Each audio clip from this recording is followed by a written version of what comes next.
Welcome to This Explainer. Today, we're diving straight into a deeply fascinating, genuinely unsettling, grimdark Gothic fable.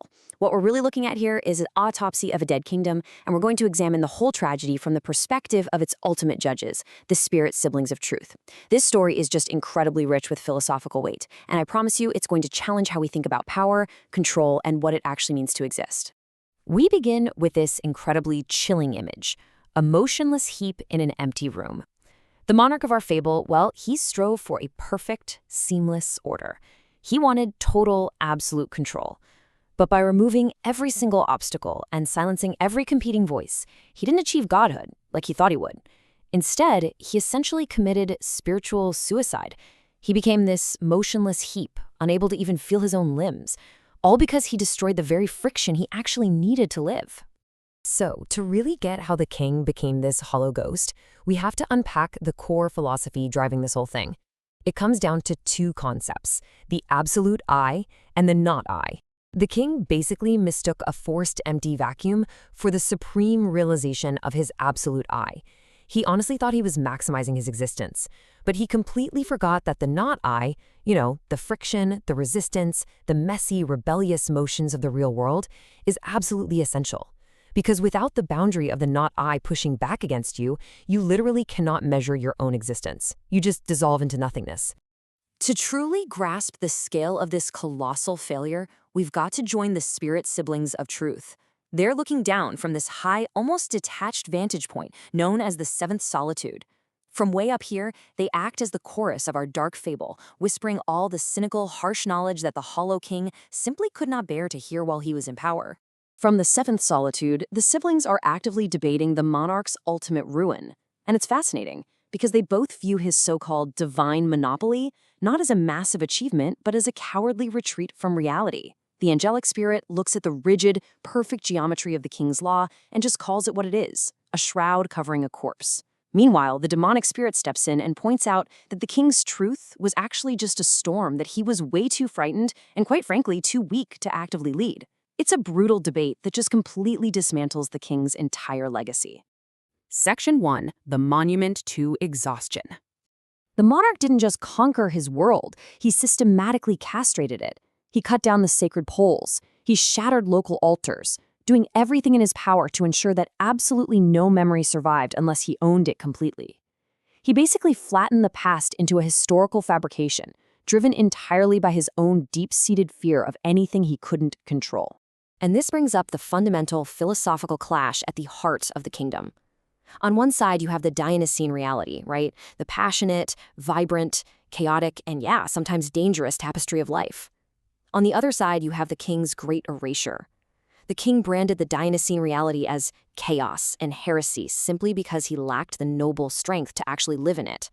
He forced a singular narrative onto his world out of deep insecurity, creating a massive vacuum, and then having the nerve to call it sovereignty. Actually, a quick philology side note here. True sovereignty comes from the Latin superannus, meaning to be above or to lead from above. But this king wasn't above his people. He just erased them. Section 2. The Sterile Apollonian Gardens. Just imagine walking through the palace gardens. The king desired this eternal, unchanging beauty. So what does he do? He literally replaces living wildflowers with smooth, painted stones. It is a completely sterile, rigid Apollonian illusion of perfect order. But it's lifeless. The bees have vanished. The soil has literally died beneath his feet.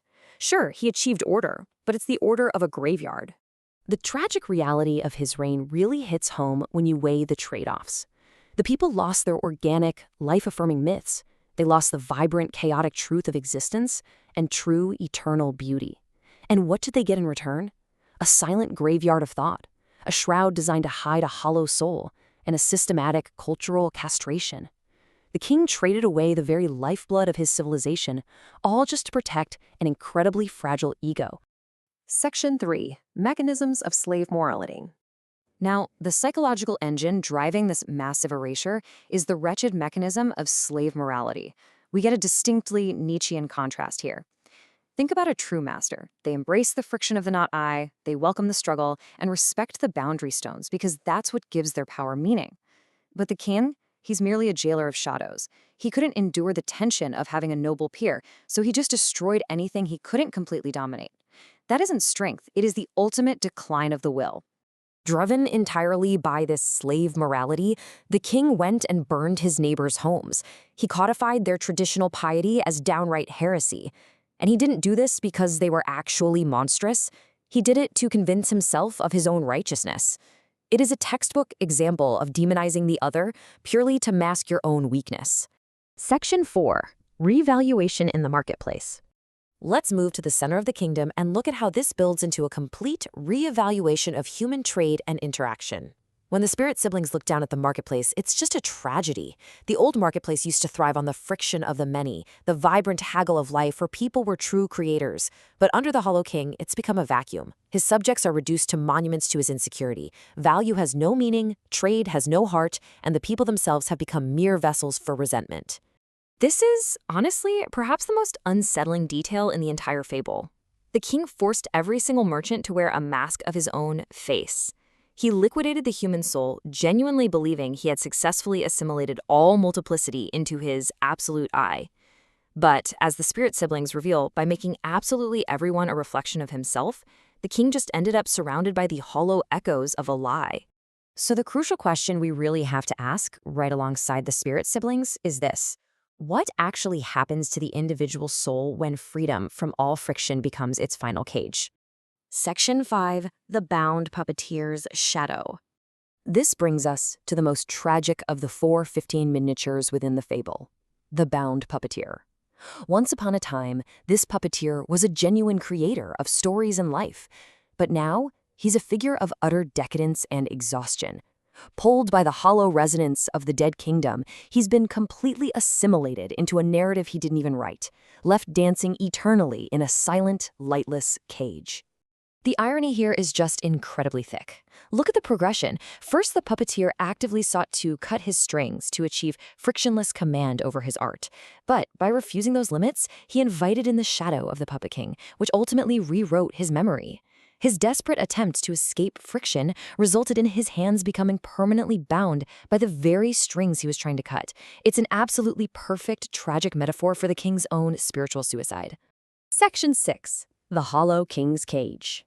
The king got exactly what he wanted. He removed every wind that could buffet him and every patch of earth that could resist his step. But of course, he realized way too late that his perfect, seamless order was actually a trap. He now rules over a silence with absolutely no context. His power has no meaning whatsoever, because power without resistance is just empty posturing. He dances eternally as a prisoner of his own reflection. Wrapping up their autopsy from the 7th solitude, the spirit siblings render their final, brutal verdict. They declare that this sovereign, in his desperate paranoid need for a lightless peace, successfully castrated the bloom of existence itself. This entire dead kingdom isn't a triumph of order. It's the ultimate symptom of cultural exhaustion. As we wrap up our exploration of the Hollow King, I want to leave you with this provocative thought to maybe apply to your own life. When you seek to erase all the friction, the not I, and all those competing perspectives around you, are you actually achieving true sovereignty? Or are you just building a cage of your own design, destined to become the last ghost left in your own temple? It's a pretty powerful reminder that we actually need the struggle to truly exist. Thanks for joining me for this explainer, and keep questioning the boundaries of your own world.